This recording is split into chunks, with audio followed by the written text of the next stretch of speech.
Is real GDP per capita a good measure of the standard of living? People tell me all the time, you economists, you're too materialistic. Doesn't real GDP per capita just measure the things we buy? What about our health, our happiness, education? Well, real GDP per capita, it's not a perfect measure, but I want to show you why it's probably the best single measure of the average standard of living in a country. And that's not because material goods are the most important goods. It's because real GDP per capita is correlated with many of the other things that we care about. Let's start with life expectancy. Here we show real GDP per capita along the horizontal axis and life expectancy along the vertical axis. As you can see, there's a positive correlation. Countries that have a higher GDP per capita also have a higher life expectancy. Perhaps that's not too surprising. Let's take a look at happiness. Maybe this is a more surprising fact. This chart shows GDP per capita on the horizontal axis, and now a measure of happiness on the vertical axis. Again, we see a positive correlation. Countries with a higher real GDP per capita also tend to have happier people, on average. Here's a data set from the United Nations.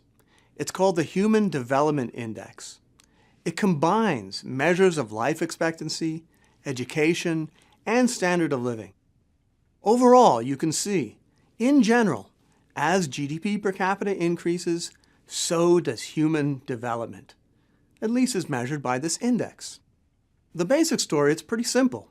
When we have more goods and services, we can usually afford more of the other good things in life. So the good things in life, they tend to go together. However, GDP per capita is far from perfect. Here's one problem. GDP per capita misses the distribution of income. For example, let's compare the real GDP per capita of Nigeria, Pakistan, and Honduras. It's actually pretty similar. So you might think that all three countries have similar living standards. And yet in Nigeria, about 80% of the population lives on less than $2 a day. In Pakistan, it's only 60%. In Honduras, it's only 33%. How can the number of people living in abject poverty be so different when real GDP per capita is about the same? The reason is that income in Nigeria is much more unequally distributed than in Pakistan or Honduras. Nigeria has many poor people, but also some very rich people. So average income, it's about the same in Nigeria, Pakistan, or Honduras, even though there are more poor people in Nigeria. Over time, however, growth in real GDP per capita, whether in Nigeria, Pakistan, or Honduras, usually does indicate growth in everyone's incomes, including the incomes of the very poor. So this graph shows growth in per capita incomes along the horizontal axis, with growth in the incomes of the poorest 20% on the vertical axis. Once again, you see, as average per capita income increases, you also see increases in income of the very poor.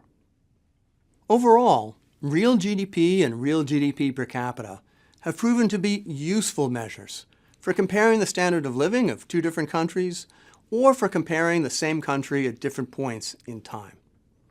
Okay, so now that you know that real GDP per capita is a good measure of the standard of living, we get to the really crucial question. How do we increase the standard of living?